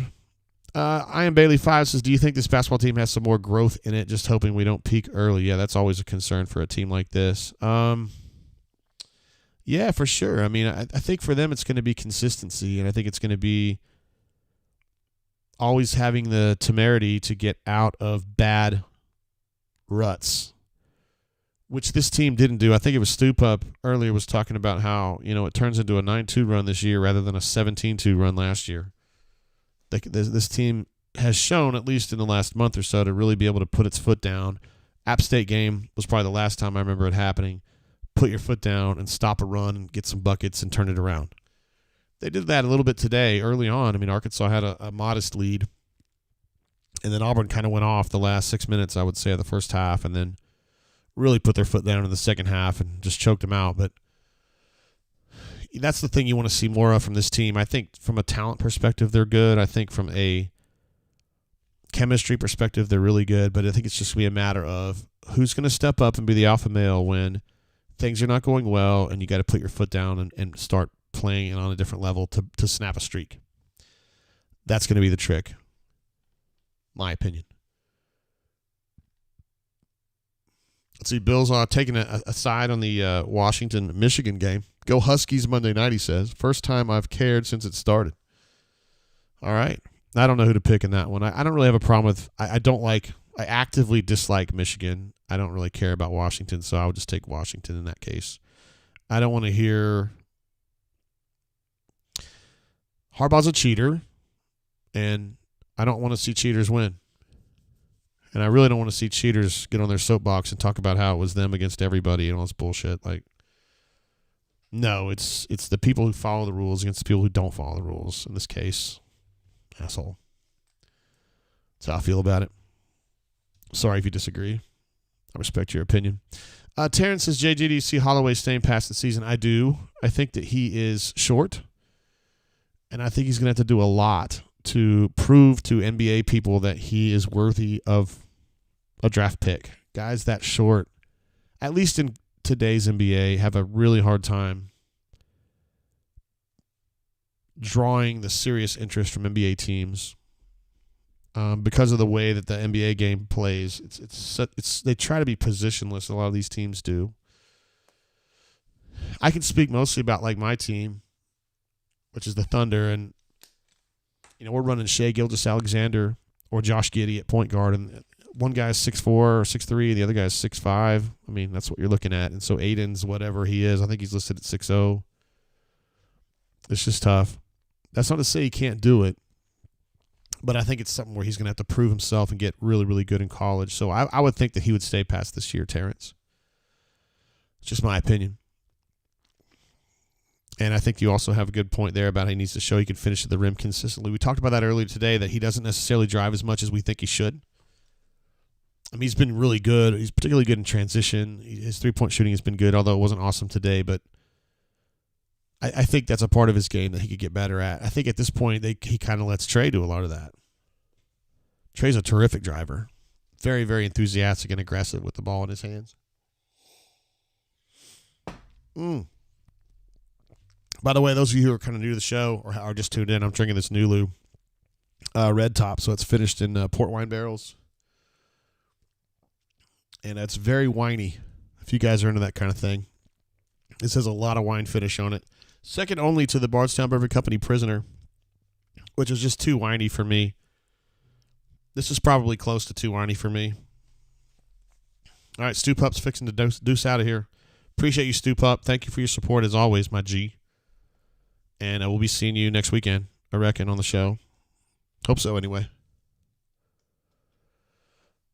Let's see. Bill says, speaking of Holloway, how does NIL go between sports? Does each have a budget?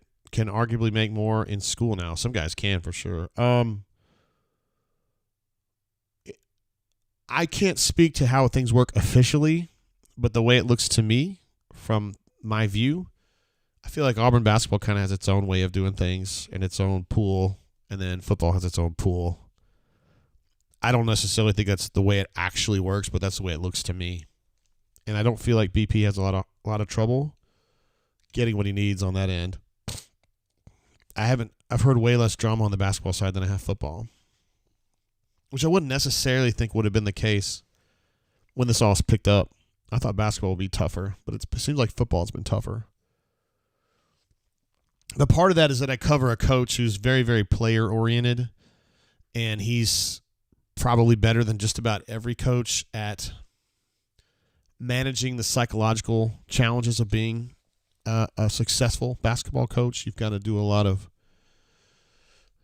placating, I think, in basketball more than football, just because of that's not necessarily true.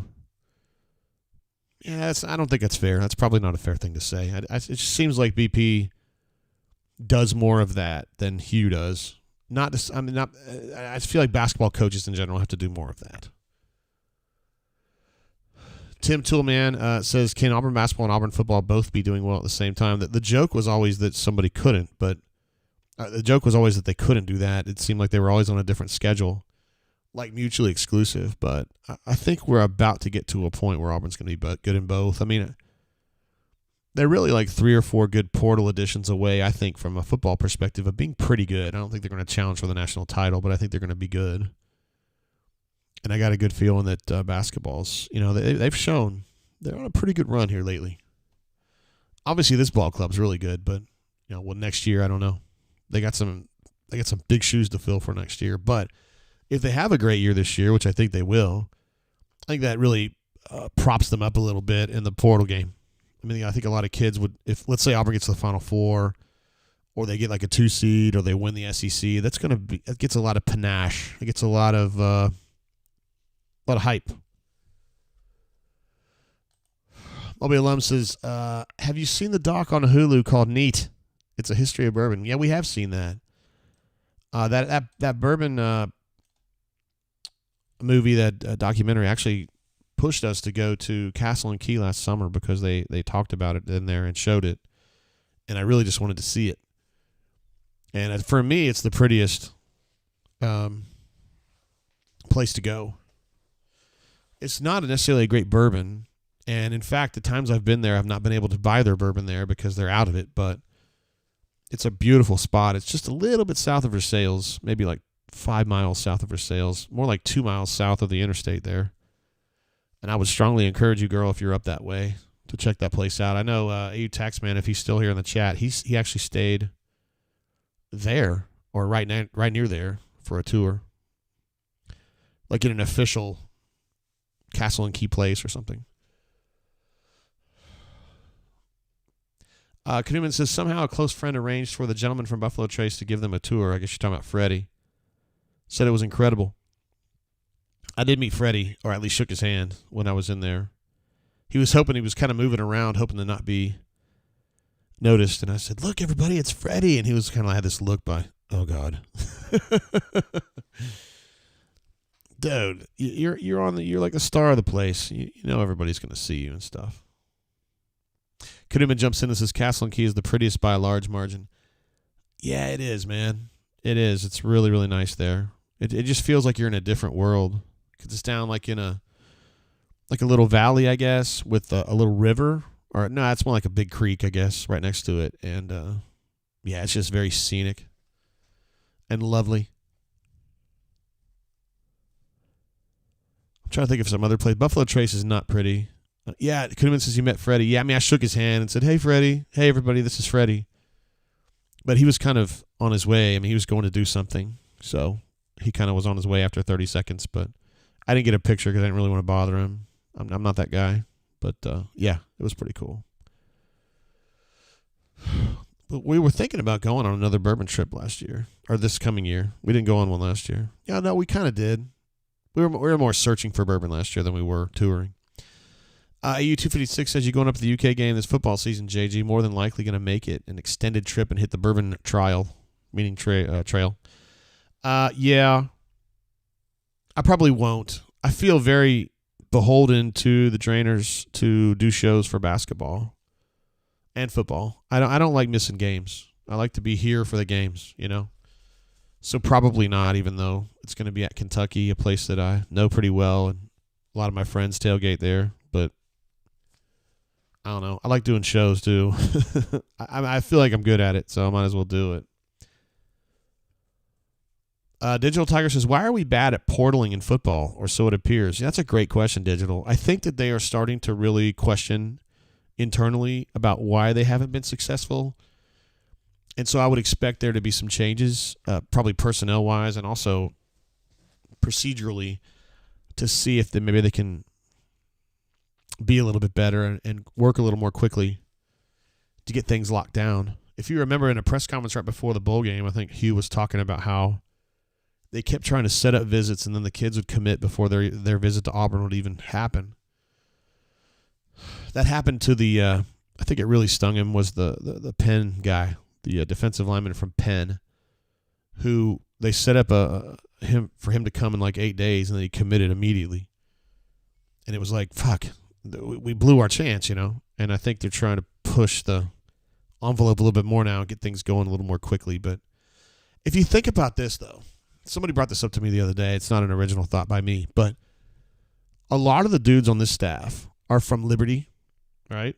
And they probably don't have the relationships with the high-end players the way that, like, guys that have been coaching at Florida State or Texas A&M or Alabama or Clemson even, you know what I'm talking about, LSU, the places where they're always recruiting high-end guys, that when these kids go in the portal from high-end programs like Georgia or LSU or whatever, a lot of the guys on the staff don't know them. They never met them in recruiting. Now, that's changing now because Auburn's recruiting at a high level, so guys like Ben Agamoa or Jake Thornton, who previously didn't necessarily have relationships with guys like that, they do now. So going forward, it helps. But as of today, I feel like Auburn, by and large, has to start from zero. When a kid like A.J. Harris goes in the portal, they have to start from zero, whereas a lot of other programs don't have to start from zero because they recruited him out of high school. Do you see what I'm saying? So I think it hurts Auburn. And that goes for Hugh, too, because he probably didn't know him either. He's a good finisher. He's a good closing head coach. He does really good at that, but he doesn't have a lot of relationships with high-end guys from before. Just something to think about. Tim says, thank you, JG, for not engaging in the chaos and rumors on Twitter/X. It's tiring reading all that foolishness. I mean, some of it's true or will be true, I think, but a lot of it's just blabber. I spend very little time on Twitter. I get paid by the people at auburnsports.com. So I'm beholden to the people at auburnsports.com, and so I try to spend as much time as possible at auburnsports.com and for the people at auburnsports.com.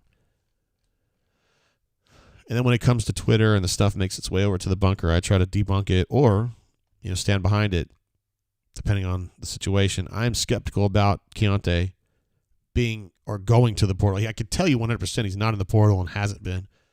I'm skeptical if he's ever going to end up in the portal. I think we're just kind of hand-wringing for nothing, but it's possible he could still slide in there. I don't know. If he's told people, like Philip Dukes, if he's told him, hey, man, I filed my paperwork on Friday or whatever, well, then Dukes is right to be, and I don't think he's done this, but if Dukes really was on Twitter saying he's going in the portal, well, then he would know something. You know, he's probably right. But that's not what I've seen. I've seen more like he could or he might or he's thinking about it, which can still be accurate. But I feel like when they write that, some people take it as, oh, he's going. And that's not what Duke said. That's not what Zenit said. They kind of put their own tail on the kite. You know what I mean? Anyway. Well, we've got the hour and a half mark on this show. I think we've probably talked about it all. I'm here to answer questions, though, and I'll certainly talk more if need be. But I feel like we've talked about it all. Auburn is now 1-0 in league play with a very, very solid and comprehensive 83-51 win over the Arkansas Razorbacks, a team that's got some questions. They are not the Arkansas of last year. Let's see. Stoop Up says, supposedly Keontae liked crime, who's been gone for like a week and a half now. And when he left, he filled out paperwork for the portal. Now, if that's true, that's bullshit. Because if he turned that in like a week and a half ago and Auburn hasn't put him in the portal, and that's just not cool. But I don't think that's happened. Now, did he fill it out and not do anything with it? That's possible. Let's see. Knutman says, Tony's for dinner right across from Rupp, and the Hyatt and the Hilton Inn is fantastic. Your boy, I've had a lot of shenanigans go down right near Rupp. Me and Courtney, actually, there in the Triangle Park.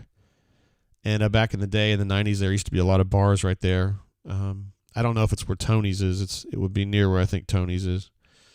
FC Fighter, good question, says, any news on staff additions or subtractions? Yeah, there's going to be more changes, as AU256 would say. He hates it when I say this, but Chapter 1, guys. Yesterday was Chapter 1 with Philip Montgomery getting dismissed. There's going to be more. There's going to be more. I mean, I have a story written. I'm not going to hide this back from you. I have a story written about Roberts leaving. I fully anticipate that happening. I have a hot board for defensive coordinator that's ready to go. I don't hide that from you guys. It's got 4 names on it. Already completely written and ready to go. I anticipate that happening. I think there's a good chance there'll be more than that by the time it's over. So let's just see what's going on. Let's see what Chapter 2 brings us. GW says, JGT is my boyfriend. GW, how dare you tell anybody? I thought that was our secret, bro. Ravin says, is anyone on staff safe? Hell yeah, I can think of some people on staff that are safe. Hugh's safe. Thornton is safe. Aldridge is as safe as a baby, although I sometimes wonder if Aldridge is going to leave for another job somewhere, like a coordinator job. I think there's some people out there that really want him to be their coordinator. And I think if the numbers get right and the personalities are right, I think the Aldridge could be bouncing. Not because he's mad at Auburn, just because he's an up-and-coming guy, and that's what happens. Terrence says, anything with Caddy leaving? Yeah, I don't really know what to say about that. That's just something that's kind of unknown, and I don't know of anything happening. Like I don't think that there's like a decision made on that or anything like that going on. I just think let's just see how this all plays out, I would say on that. Matt N., appreciate you coming back here, bro. I know you've been a big part of the show for a number of years. Will Charles Kelly coming in help with portal relationships? That's a great example of something I think is a step up. Yes, I do think he has those relationships, and I do think that will pay dividends in the portal to some degree. I mean, it's not like he knows everybody, but I think there'll be a guy here or there that hits the portal, whether it's this next window that's in whatever the fuck it is, May, or even the next year. Dudes that leave Alabama, dudes that leave Florida State, dudes that leave Colorado. Maybe he has a relationship with those guys and able to pull them in. That'd be great. Tim says Roberts leaving is interesting. Yeah, I just think I think he did some good work this year, and I like him. But he doesn't recruit at all. And I think Hugh has a hard time these days saying, I'm going to have guys on my staff that don't recruit. There's Mobile Alum. Sorry about missing that last super chat, but here I am picking it back up. Our Lady Basketball Tigers are doing really good. They did well until this Tennessee game, and they had a bad third quarter, and they didn't have an opportunity to really dig out from that, and lost the game against Tennessee. And Kelly Jolly, who's married to an Auburn man, I will add, former Auburn assistant Kelly Jolly, now known as Kelly Jolly Harper, or Kelly Harper. How do you like Coach J? I haven't spent a lot of time with her. I've talked to her 3-ish times. One of them for a while, and then 2 just kind of like, hey, what's up? Because their offices are right next to the men's basketball office. So when you walk in, I'm usually going to talk to the men's guys, but like Bridget Graba's there, who's a legend. That's Jeff Graba's wife.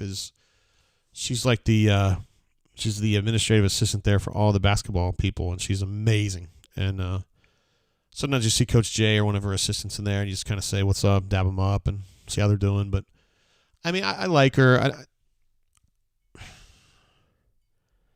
They haven't made the kind of progress that I thought they would make. I just kind of keep, Caleb watches them more than I do, and he thinks they're getting better, but I'm expecting performance on the level with what Nell Fortner brought, and I'm not seeing it. So, and I think they missed an opportunity, in my opinion, when they picked up Coach J. They could have picked up Sam Purcell, who's now at Mississippi State, who's Joe Champy's son-in-law, and I think he's a stud. So, I don't know, man. I kind of like the idea of girls coaching girls. So, having Sam here coaching the girls would be a little bit kind of awkward for me. And that goes back to when I was at Kentucky and Fran Ralston-Flory, who was the volleyball coach that I covered at UK. She was always really pushing me on that. Like, I think girls should coach girls and guys should coach guys. And I don't know. She just kind of got me thinking like that. Now, that was back in 96, 97. Maybe the thinking has changed, and I haven't updated myself, but I'm just free-associating here. Thanks for letting me know about that Miss Super Chat, girl. I'm sorry about that. I was just babbling. When you're sitting here and you got all this stuff up on the screen and stuff, I lose things sometimes, and I'm sorry. E256 says, anything new on facility updates for both football and basketball? I mean, I haven't heard much at all. I know that he wants to do some stuff at Jordan-Hare. When I say he, I'm talking about Cohen. Wants to do some stuff at Jordan-Hare. I feel like that's more on the front foot than basketball. But as I said earlier, when we were talking specifically about NIL, I feel like BP kind of operates in his own world with his own benefactors, and Butch the same way too. I think Butch does this too. Like, he has his own network of supporters and people that would be willing to help fund certain projects. And so if BP felt super, super strongly about what he wants to do at the arena, which is basically expand that practice facility out into the parking lot, like past where the Barkley statue is, and out, maybe 10 rows into that parking structure or parking area, I think he could probably pull that off. I don't know. It would look kind of weird in this NIL era right now that you would spend, let's say, whatever that was going to be, $40 million on that expansion when you could be giving that to players. I don't think it'll be like that forever, but I think that's the zeitgeist right now. Terrence says, JGT score prediction for the Texas A&M game. I really want to see what they do tonight against LSU, but if you made me push it right now, I'd probably say something in the neighborhood of 75-68 Auburn Tigers. I do think they're going to give you more of a challenge, but I think Auburn's going to be a problem for these people. I don't think Auburn's going to lose a game until – I don't think they're a threat to lose a game, in my opinion, until the Alabama game. At Alabama is going to be a tough one. It's going to be a rough and tumble type situation there, and Alabama's got a good ball club. Let's see. Tim earlier said, I've said for years that Caddy, a.k.a. Carnell, is going to have to leave and come back to Auburn. I hate it, but I'd love to see Caddy come back as a polisher OC in a few years. Or he probably means polished.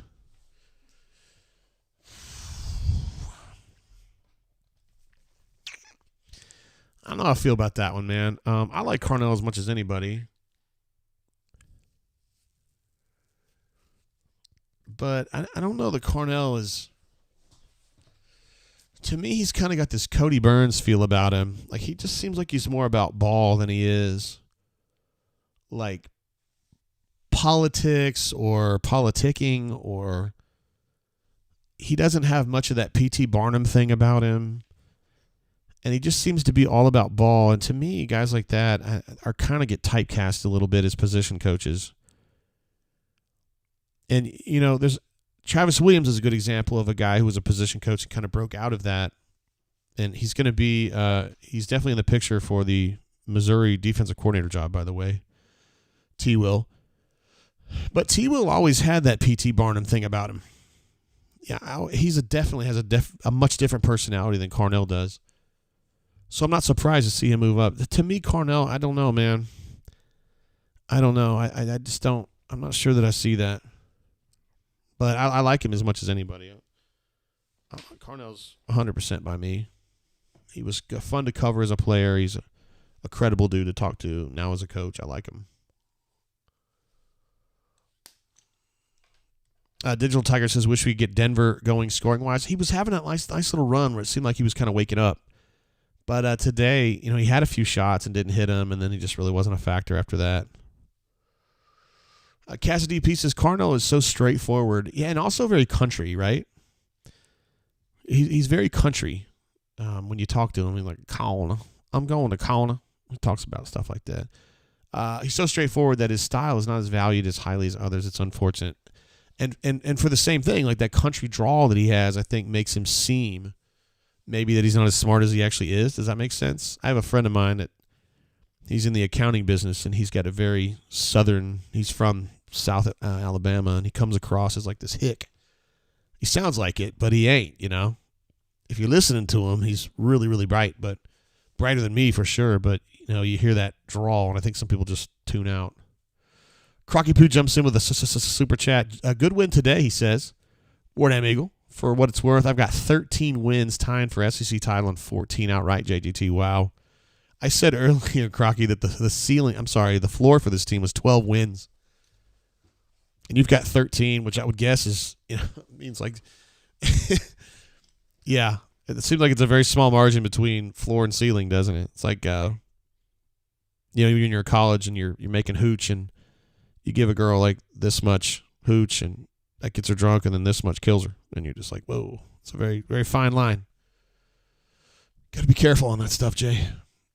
Cassidy P also said Buzz is an issue. Buzz, of course, the coach at A&M, is an issue for us until proven otherwise. And Bammer is unpredictably an issue.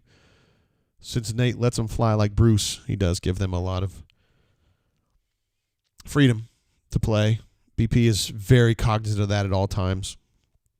Kind of like the opposite of John Chaney, one of my heroes, who gave his players zero freedom.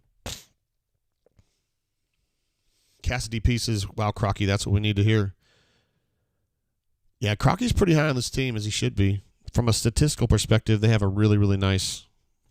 They look great, and they look good on the court too. I mean, they played great basketball today. Canoeman, we could write a song about it. The ceiling is the roof. I like it. Stoop Up says, unless UK, you're still here though, Stoop Up. That's what we're happy about. Unless Kentucky or Tennessee run away and hide, 14-4 is going to win the SEC. Interesting. I think that's fair, man. The bottom of this league has gotten better, and so it's going to be hard to get on a run, like a big run, like a 10-win run. Just because you're always going to be facing somebody who won't let you have a night off, I think at this point, Vanderbilt's the only team that I thought would be like that, but Vanderbilt gave Alabama a real push today, so hell, even them, they may be fully engaged. I don't know. Old Stack, huh? Doing his thing. All right, I'll probably wrap it up there, guys. We went an hour and 50 minutes. That's pretty good. We talked a lot about a lot of stuff, including Keontae Scott not being in the portal. The Auburn Tigers getting this big win at Bud Walton, the biggest margin of victory ever for an opponent there. That's since 1993 when they built that bad boy. It opened in November of 93, so that's pretty good. I like it. You got to come to the bounce house and watch us play. Yeah, I'll probably just wrap it up there. So the game in midweek on Tuesday, that tips at 8 o'clock Central, 9 o'clock Eastern, and I will not be doing a show after that. So that's the situation. We may or may not do a show on Thursday. If we do a show on Thursday, it's going to be a bourbon blend where we do bourbon and we talk about basketball. We may do that, and then for sure we'll be on there on Saturday. So that's the schedule there. Of course, at auburnsports.com, we'll be following coordinator situations, the search for an offensive coordinator, the situation with Ron Roberts, and we'll just kind of see what happens going forward. We'll be all over it. So I appreciate you guys. If you're not a subscriber at auburnsports.com, you really, really ought to be. If you get annual, you can do that for about $8.25 a month. We also have a special going for new subscribers. You can have If you sign up, you get to go all the way through spring ball for free.